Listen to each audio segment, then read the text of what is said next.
Assalamu alaikum wa rahmatullahi wa barakatuhu, dear viewers. Hello and welcome to this week's Religious Dialogue. Today's discussion is around the life of Lady Banin. We will discuss the lessons from her blessed life and what were the core principles that she led her life by. How was she able to raise children who were able to support the Imam of their time in Karbala? Joining me for the discussion today, we have with us the respected scholars, Hujjatul Islam wal Muslimin, Samahat Sayyid Muhammad Razavi. Salamun alaikum, Sayyid. وعليكم السلام ورحمة الله وبركاته. And joining us as guest of the week, we have with us Hujjatul Islam wal Muslimin, Sheikh Abu Jaffer Saleh. Salamun alaikum, Sheikh, and thank you for being with us today. Alaikum assalam, sister. How are you? Thank you very Alhamdulillah. Thank you for your time, Sheikh. Let's start the discussion about the life of this blessed lady, Banin alayhi salam, who was the wife of the commander of the faithful, Imam Ali alayhi salam. If we can start, first of all, to understand, of course, her role in Islamic history was as the mother and the nurturer of her children, who then grew up to support the Imam of their time, Imam al-Hussain alayhi salam, and gave such a grand sacrifice in the path of Islam. What is the mother's role? How does Islam view the mother's role, Sheikh Abu Jaffer?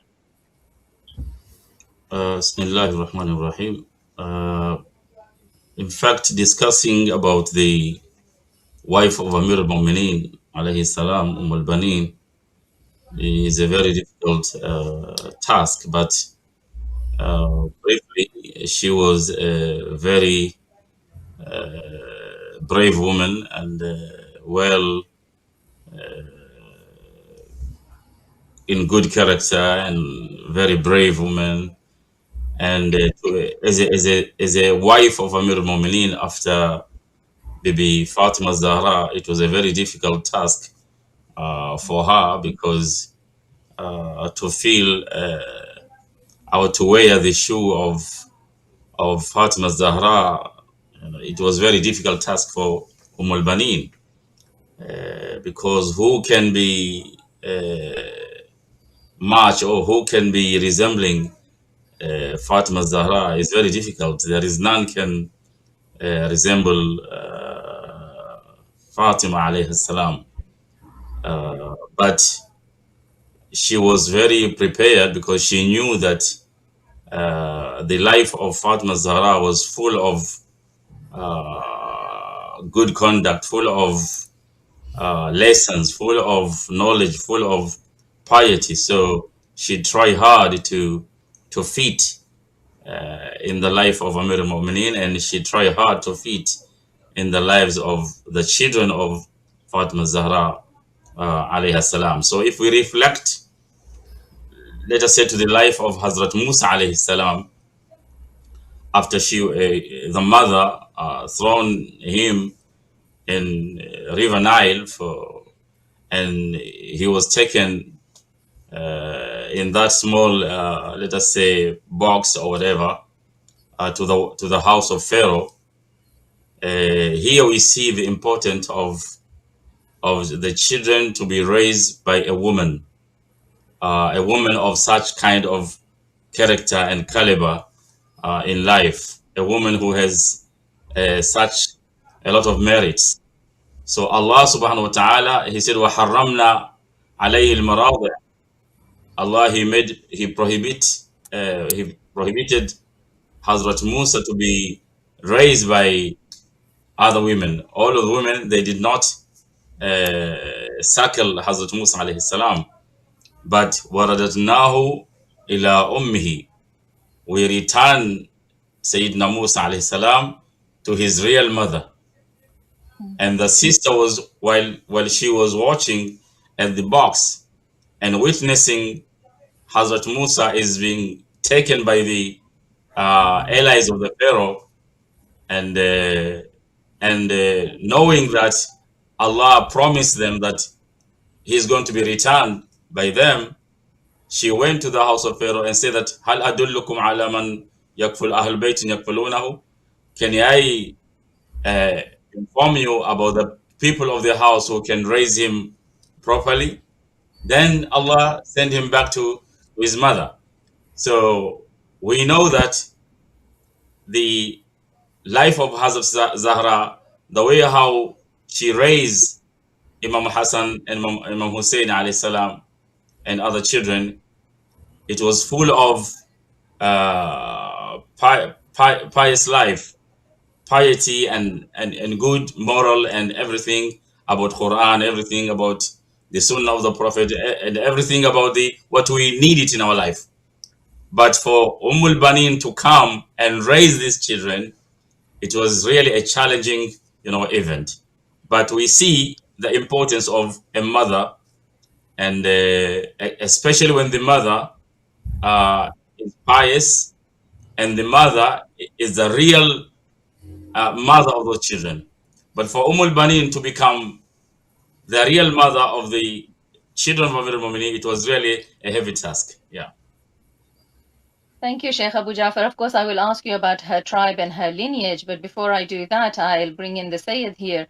Sayyid, I was listening to the biography of Lady Banin recently, and one thing that stood out for me is when the speaker said that Lady Banin herself was not an old woman in age when she got married to Imam Ali alayhi salam. In fact, history shows that her age was near the age of, she was very young.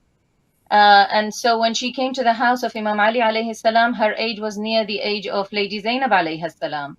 So she was a teenager at the time when she came to Imam Ali's house. And yet, as the Sheikh mentioned, she filled in the shoes of motherhood and took on those responsibilities. Can you please tell us more about her coming into the life of Imam Ali alayhi salam? Yes, Bismillah ar-Rahman ar-Rahim. Banin was known as Fatima, but according to narrations, when she entered the life of Imam Ali ibn Abi Talib alayhi salatu wasalam, she was so sensitive that she did not want Ali ibn Abi Talib to call her Fatima. And she specifically requested Ali to not to call her Fatima. And the reason was she didn't want to hurt the feeling of the children of Fatima salawatullah alayha, as a lady who is taking place of their mum. Although her role was that she entered the life of Imam Ali ibn Abi Talib alayhi salatu wasalam to take care of the children of Fatima Zahra salawatullah alayha, and also give birth to the children who would be following an ideology. One of the biggest message that Banin can give to the mothers of today is that the mothers should not teach uh, idol worshipping. They should not teach personality worshipping. They should teach the ideology, and the ideology was important to Banin. Salamullah alayha. Banin taught her children always be the defender of the ideology.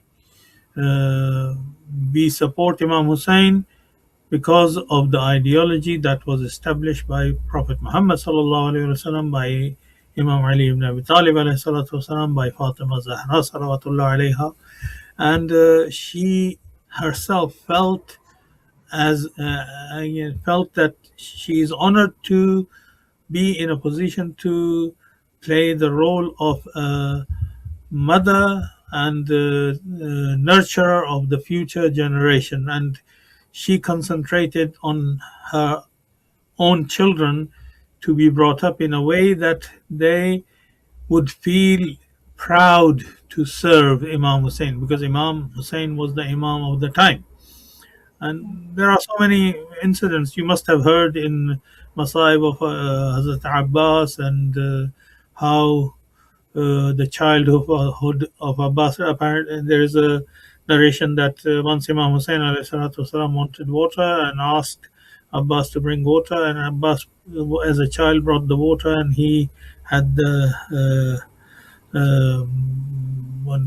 bowl of the water on his head, and he came back and saw Imam Hussain was sleeping. He didn't want to disturb. Abbas didn't want to disturb Imam Hussain والسلام, kept on waiting until the water was spilt on himself. So this showed the loyalty of Abbas to Hussain. And where does this loyalty come to in Abbas? Ummul Banin. Ummul Banin was teaching her sons, not one son, not two sons, all four sons were brought up by Ummul Banin as servants of the Imam of the age. And this is the message that we can uh, this is the message we can give to the mothers of today, that they should nurture their children as the servants of Imam of age, which is Imam Mahdi, Ajjalallah Ta'ala Farajuhu. And this has to be created. This feeling has to be created. A mother can easily make the child jealous of other child. I mean, especially they are not her own child. Imam Hasan, Imam Hussain, and Zainab and Ummul Kulthum were not the children of Ummul Banin, but she taught her children to respect Imam Hussain alayhi salatu wasalam. It has been narrated that when the news of sacrifice of her children was given to her, the first thing she asked, "How is Hussain?"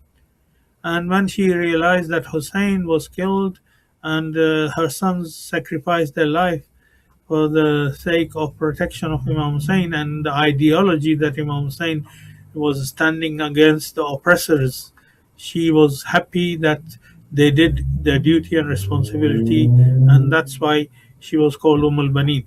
And this role was continued by Banin after the sacrifice of Karbala, and she used to go to Baqi and cry. And she was a poet as well. She used to recite the poetry, and enemies of Imam Hussain alayhi salatu wasalam, it used to melt the heart of the enemies of Imam Hussain alayhi salatu wasalam, the way she used to.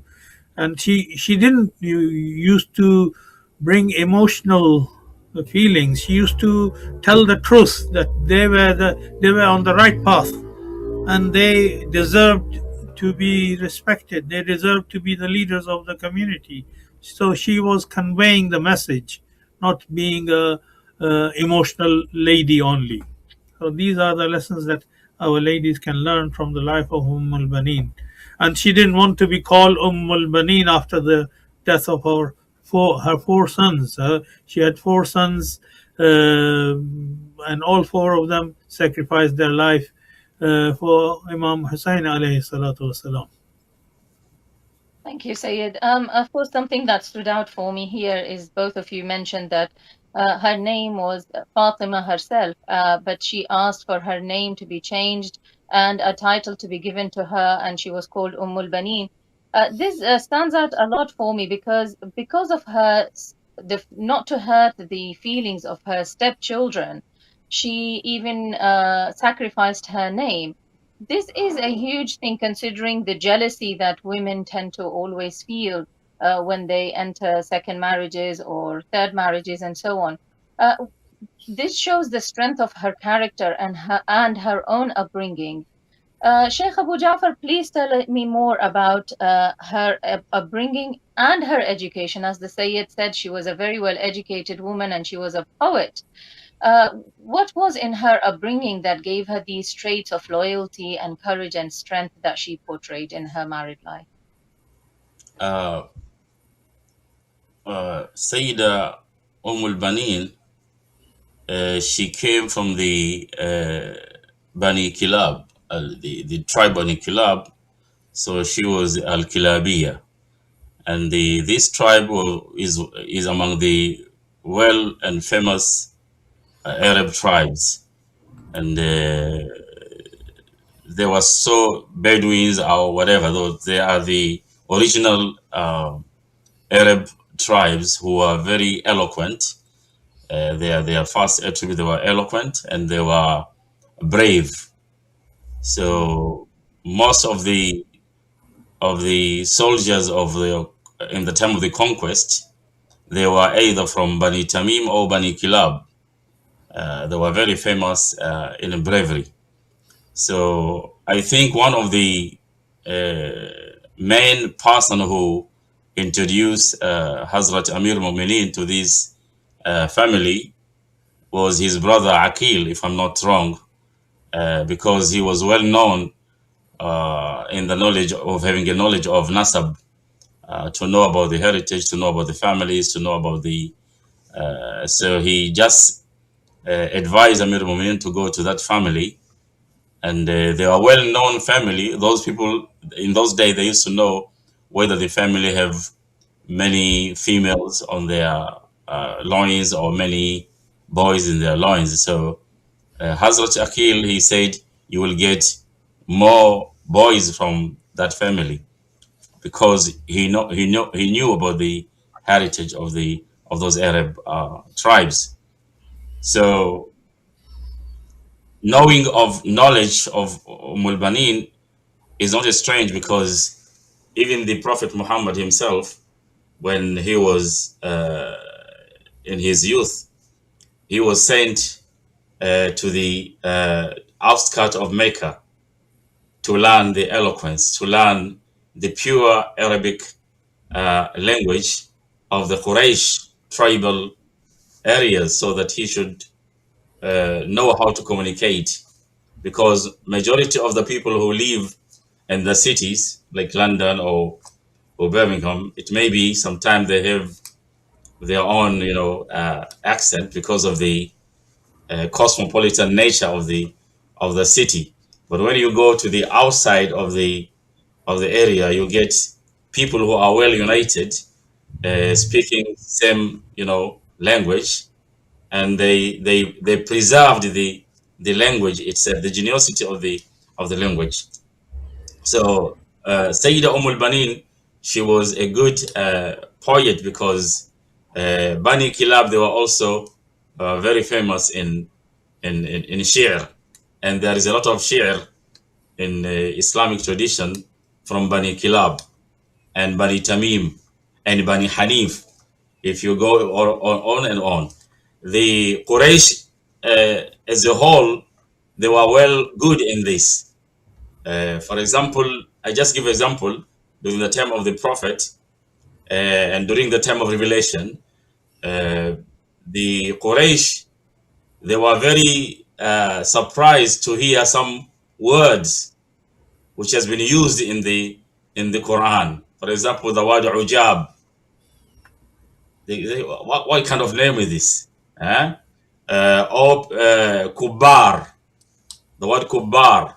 But the people of the outskirts of Mecca, outside of Mecca, they use it freely, because it's a pure Arabic, eloquence. Instead of saying kabir, you say kubar. It depends upon what you mean.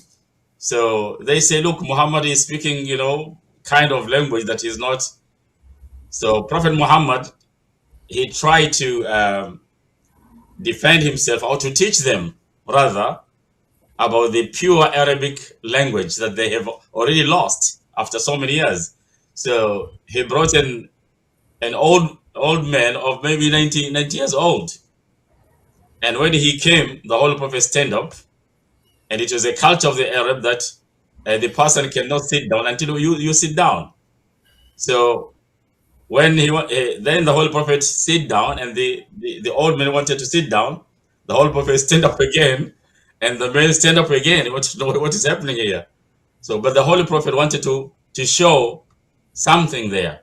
So the guy, the old man said, "Atastahzi will be the word istihza." It was not even used that time. Atastahzi will be, ya Muhammad, inna hadha la shay'un ujab. Wa ana rajulun kafar. Use the very three words that the were blaming the Holy Prophet, that they are not Arab. So when we speak about the eloquence of Banin, for example, it is not just strange, because she came from the outside of those cosmopolitan, areas, whereby people they lost their language. So he came with a pure Arabic that was spoken by the Arabs of those original Arabic language. So Another quality of Banin is that she never told the children of Bibi Fatima Zahra or her own children, to do things. She never said. She used to follow what they want, because these children, they have special qualities that other children do not have. For example, in the Quran, we have the verse, في بيوت أذن الله أن ترفع ويذكر فيها اسمه. They came from the houses that أذن الله أن ترفع. Allah, He give permission that it should be praised. And then He say, رجال لا تلهيهم تجارة ولا بيع عن ذكر الله. Since they were small, they are رجال لا تلهيهم تجارة. They are not being taken by merchandise. لا تلهيهم تجارة ولا بيع, or purchasing. عن ذكر الله. They are always with Allah subhanahu wa ta'ala, because they came from the Ahlebait, they came from the teaching of Rasulullah, they came from the teaching of Hazrat Amir al-Mu'mineen. So Hazrat Banin, she had a very, very hard challenge, because these children, they didn't need actually to be guided, but actually Sayyida Ummul Banin, she was encouraging them, those qualities that they were found on them. So she was a mother who will encourage them, makarim al-akhlaq, because he saw them, they are like that. Another example of Imam Hasan and Hussain, for example, they saw an old man, he doesn't know the famous riwayah, he doesn't know how to perform wuzu properly, and they couldn't go there and tell him that you are wrong. So they perform wuzu and they tell the old man, look, among us, who is making good wudu, who knows properly how to make wudu? Then the old man, he said, look, I am the one who don't know how to make wudu, and I have learned from you. So they were like that. So Ummul Banin, alayhi salam, she was encouraging the qualities that she found on those children, which they inherit from Amir al-Mu'mineen alayhi salam. Thank you, Sheikh Abu Jaffer. Sayyid, it's an important point that the Sheikh raised here about her role as a mother in upbringing the children and instilling confidence in them, which is something that we need to learn in today's societies. We find that today, when children want to speak up in our households, they are usually asked to be silent and not to speak in front of the elders. And taught to be timid or to show obedience and respect, but in the wrong way, instead of being given the confidence and given the abilities to hold themselves and their opinions in front of others. What would you like to say about these points that the Sheikh just raised? This is the result of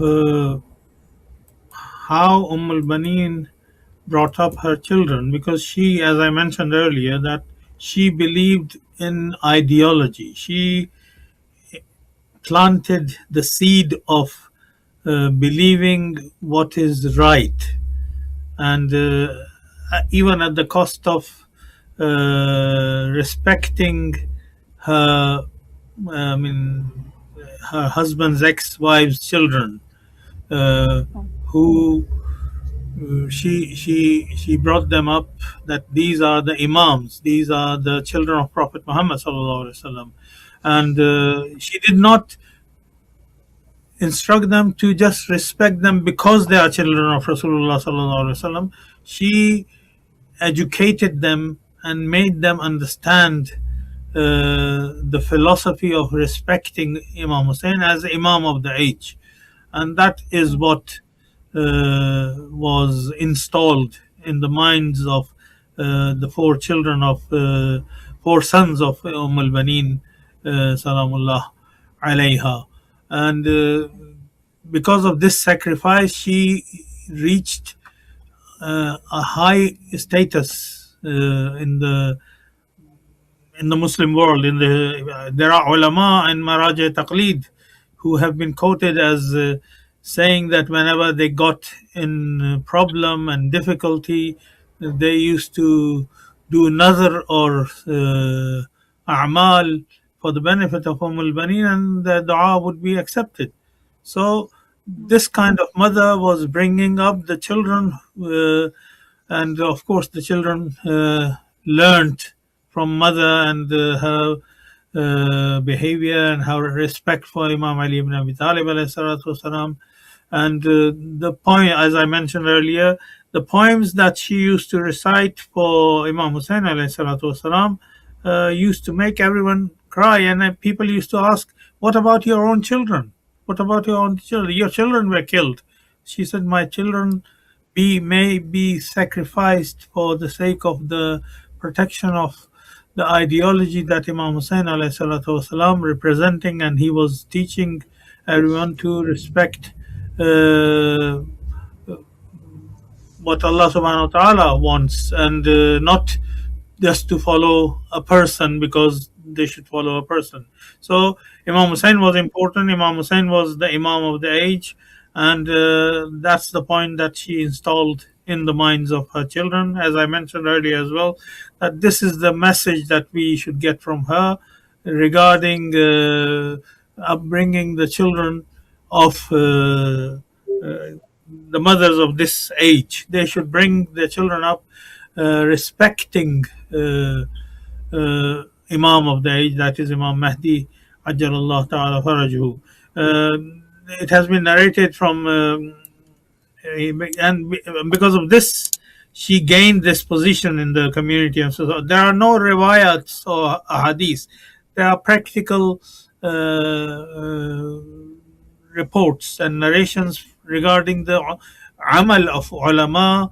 As I mentioned, Ayatollah Al-Haj Sayyid Mahmud Hussaini al-Shahrudi, he himself used to say that whenever he got in trouble, he used to recite 100 times salawat. He used to make another, that if my dua is accepted, or whatever he wanted to be accepted in the presence of Allah subhanahu wa ta'ala, he would promise that he would recite 100 salawat for Banin, and his prayer was answered by that. And this is not only one example. There are so many such examples, and that's why beside other holy imams, Banin is also known as Babul Hawaij.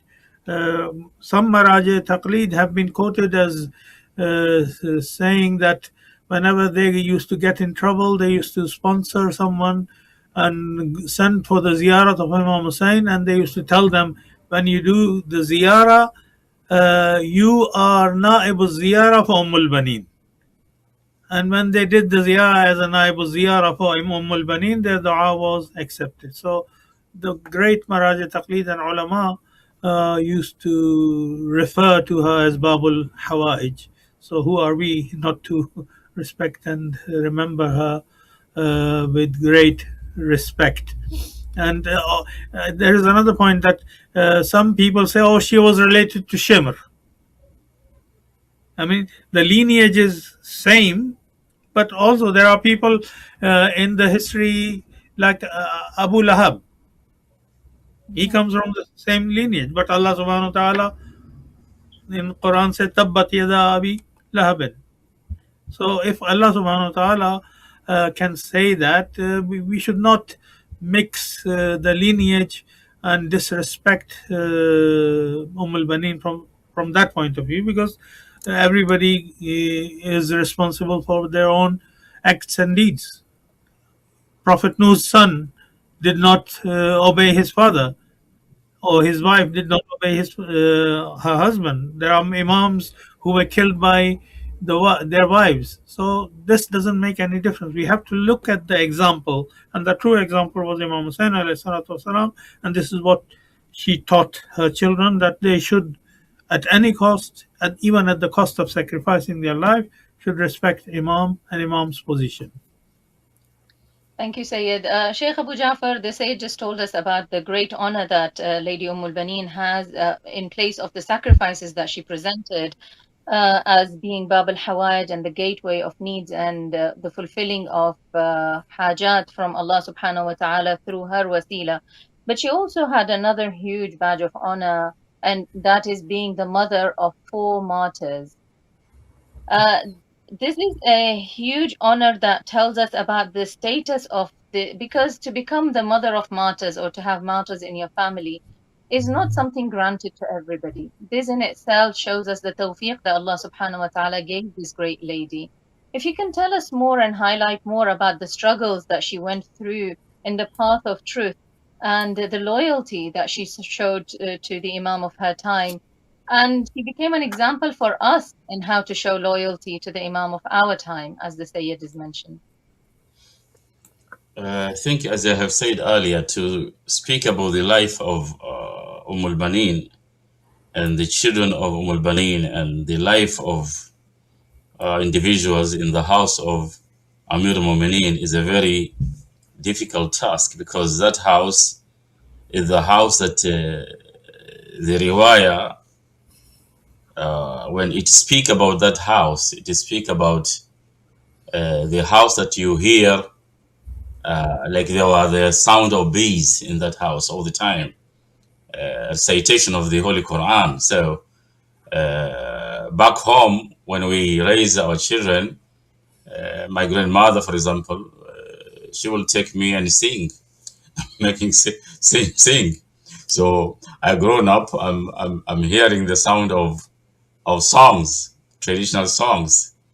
But the children of Banin and the children of Fatima Zahra were raised up listening to the recitation of the Holy Quran. So they hear the message. So they were the product of the Holy Quran. So, for example, the children, they were hearing, Imam used to recite this verse most of the time. أَفَحَسِبْتُمْ أَن تَدْخُلُوا الْجَنَّةَ وَلَمَّا يَأْتِيَ مَثَلُ الَّذِينَ خَلَوْا مِنْ قَبْلِكُمْ مَسَّتْهُمُ الْبَأْسَاءُ وَالضَّرَّاءُ وَزُلْزِلُوا. So this verse was really, it was like a cradle for the children of Amir al-Mu'minin. They knew that the life is the life of struggle. So in order to attain Jannah, you have to pass through those type of stages which has been mentioned in this verse. حتى يقول الرسول الذين آمنوا معه متى نصر الله ألا إن نصر الله قريب وبشر الصابرين. So they were hearing this when they were small, and the example of other verses.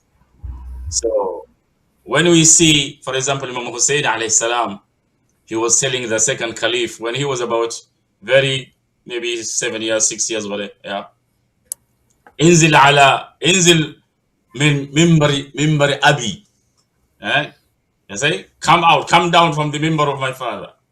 Can we imagine someone 6 years old or 7 years old, he's telling someone who is 50 years old, come down from the member pulpit of my father.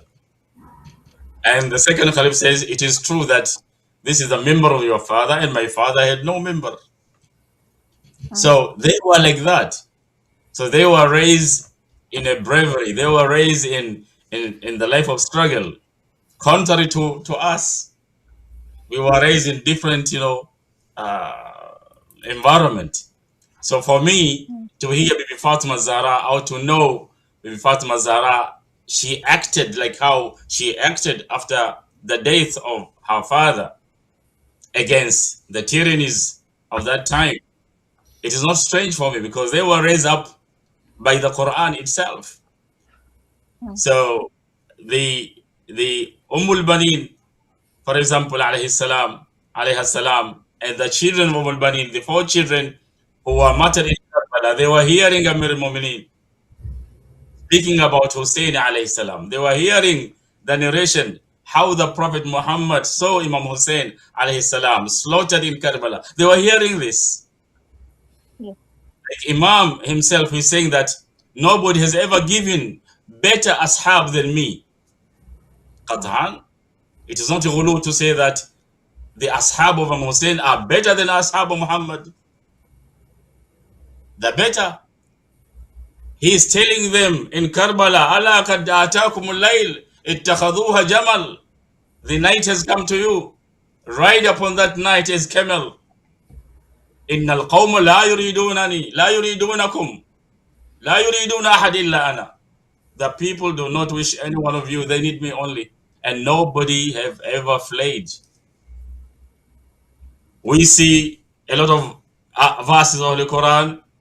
لقد نصركم الله في مواطن كثيرة ويوم حنين إذ أعجبتكم كثرتكم ولم تغني عنكم من الله شيئا ثم وليتم مدبرين.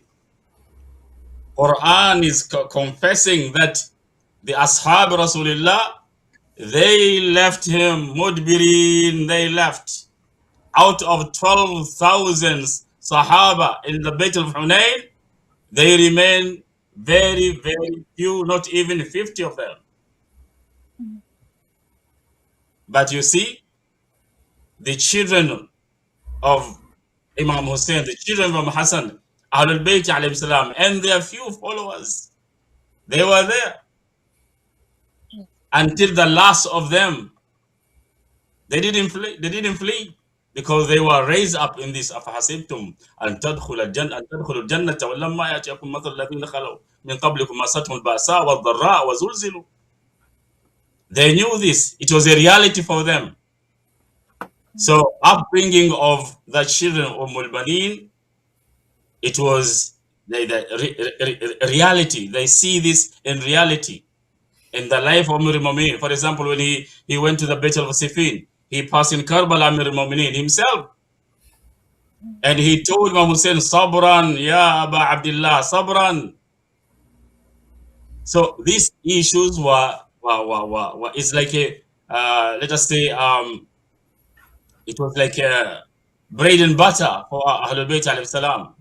The Quran, the Hadith, the riwayah of martyrdom, the riwayah of bravery, Hadith nafs of those Ahlul Bayt, it was like, is a bravery, is makarim al-akhlaq.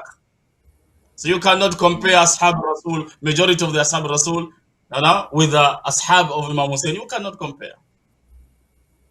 So the following question then that comes from this Sheikh Abu Jaffer, which I will ask the Sayyid. Of course, you mentioned that although Sayyidah Ummul Banin was not a Masuma herself, but the environment that her children got was a very religious environment in which the Holy Quran was constantly recited and the Islamic teachings were practiced. And this is what then prepared the children for that role. We are down to our last 10 minutes, Sayyid. But today, Sayyidah Ummul Banin is an example for all of us, the mothers who are living today. And the reality of the matter is that the environments that our children today get are not as religious as what Lady Ummul Banin's children had. So then how can we view her as a role model for us, a practical role model for us today? Yeah, I just came back today from Umrah, and I had an opportunity to meet some youngsters there from local community. And I asked one of them, "Do you know who is Fatima Zahra?" People don't know. "Do you know who is Hussain?" People don't know. And so, if the children brought up with this kind of in this kind of environment, they will not be the defenders of Islam in future. And this only happens if the mother of the family, I mean mother who is raising up the children, is pious and practicing. There were many youngsters in the group we went, and they were asking me, they are looking for a wife. What should they look for? I said, look for a lady who can be the mother of future children for you. And I gave example of Banin. I said, look, Imam Ali ibn Abi Talib alayhi salatu wasalam, Fatima Zahra's and Ali's marriage was unique. But after the shahadat of Fatima Zahra salawatullah alayha, what Imam Ali's criteria for marriage was, he asked his brother Aqeel. Aqeel was known as the person who was expert in ansab, I mean, finding out the roots of good families, and then he recommended Imam Ali ibn Abi Talib alayhi salatu wasalam to marry Banin. And as Sheikh Abu Jaffer Saleh just mentioned, that Aqeel found this lady from the Qabila Bani Kilab who were known not only during the period of Islam, even before Islam, they were known as the bravest of the tribe. So what was Imam Ali ibn Abi Talib? Imam Ali ibn Abi Talib looking in Banin was an an ideal mother. So I told the youngsters who were in the group that if you are looking for a future, I mean, good family and good future generation, you should look for an ideal mother. Of course, I mean, youngsters like to go for looks and other things as well.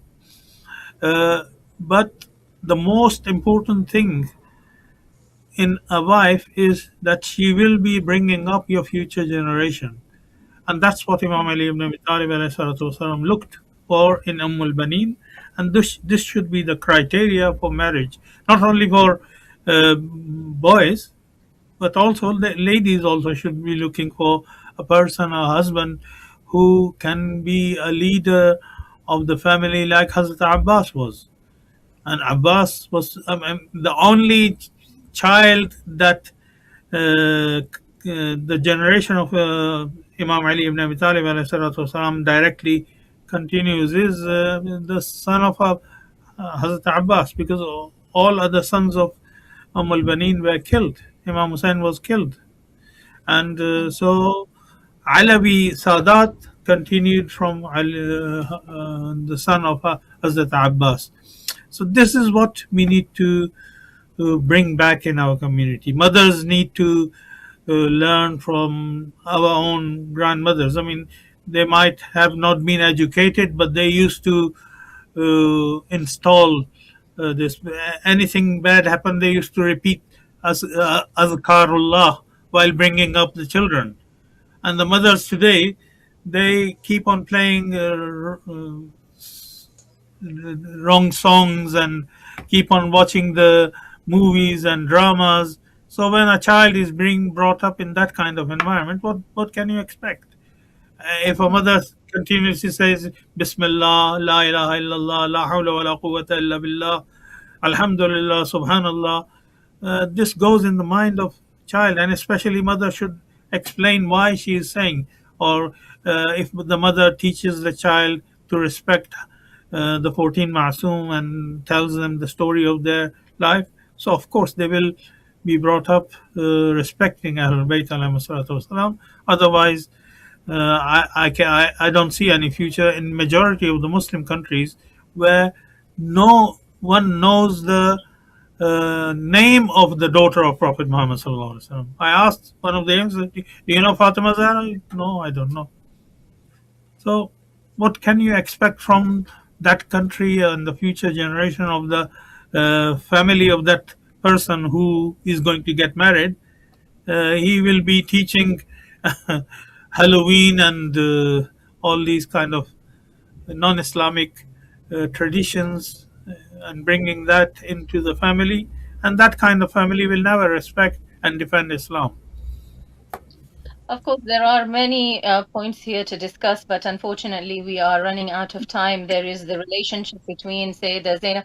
Hazrat Abbas alayhi salam was half the age of Imam al-Hussein alayhi salam on the day of Ashura, and Bibi Zainab and Imam Hussein only had 1 year difference between them. And so, Lady Zainab salamullah alayha, as the stepdaughter of Lady Ummul Banin, would have been the same age. So, what was the relationship between the stepdaughter and the mother? The relationship between Imam Ali alayhi salam and his young wife, Lady Ummul Banin alayhi salam, that's another area of discussion that we could delve into. But sadly, we are out of time, so I will ask you both for your summary and conclusion and advice to myself and the viewers. We'll start with yourself, Sheikh Abu Jaffer, inshallah.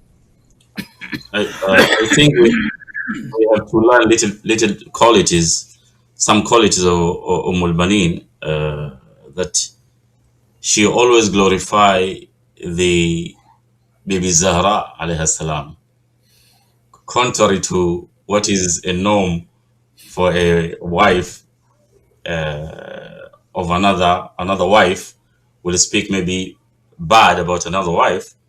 But we see in the life of Banin, she always glorify Zahra. She always ask what was Zahra used to do, and she will do the same. So the children.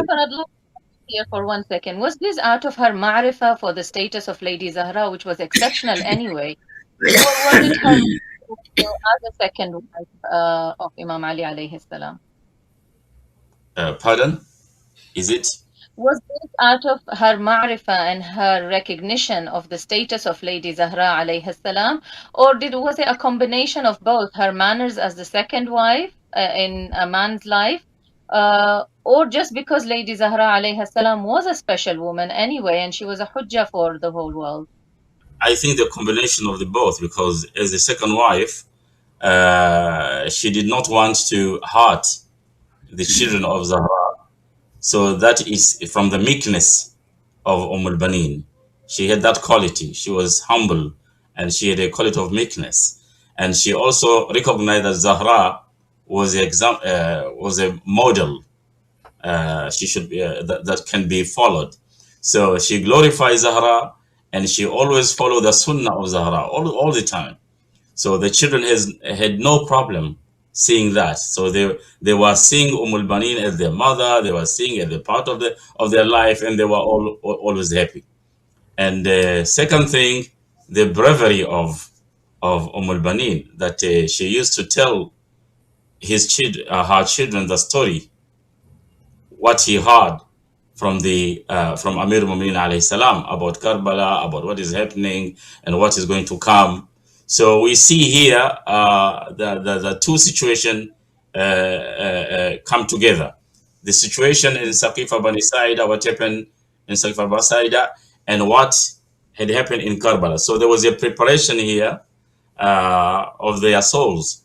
So the children of Amir Mu'minin were well prepared to defend Islam because they saw what was happening, especially Imam Hasan, Imam Hussain, and Bibi Zainab, what had happened during the death of the Holy Prophet. And they also were told what is going to happen in Karbala. So they were in preparation of this, great struggle of Islam. Yeah. Thank you, Sheikh Abu Jaffer. Sayyid, what would your concluding remark be and advice for the viewers? One of the greatest tragedy that Banin faced was the shahadat of Imam Ali ibn Abi Talib alayhi salatu wasalam. And you can imagine that Imam Ali ibn Abi Talib, how much he trusted Banin salamullah alayha, and on the night that he was going to Masjid al-Kufa, he was continuously reciting Inna lillahi wa inna ilayhi raji'un, and Banin was witnessing that. And Banin as a role model took the leadership of the family after the shahadat of Imam Hussain alayhi salatu wasalam. So this was the first tragedy she faced in her life, and after that the tragedy of losing her stepson Imam Hussain, then losing Abbas, Abdullah, Jaffer, and Osman, the four sons of Banin, who all sacrificed their life for Imam Hussain alayhi salatu wasalam. So this can happen only if the lady had a true belief in something, and that's what we need to bring in our children. We need to educate them and bring them up in a way that they have an ideology. Ummul Banin taught her children to not to go through identity crisis. One of the problems in our society is identity crisis. The reason identity crisis exists is because parents are not giving them the identity they should have. Banin gave her children the identity that the future generation of Muslims should have, and they truly sacrificed their life. So, if we want to fight identity crisis, we have to educate ourselves and bring up our children with confidence to have the identity and be proud of it. Jazakumullah khairan to both the honorable scholars, Hujjatul Islam wal Muslimin, Samahat Sayyid Muhammad Radawi, and Hujjatul Islam wal Muslimin, Sheikh Abu Jaffer Saleh. The greatest thanks is to you, dear viewers, for staying with us to the end of the program. Join us again next week for another discussion. Until then,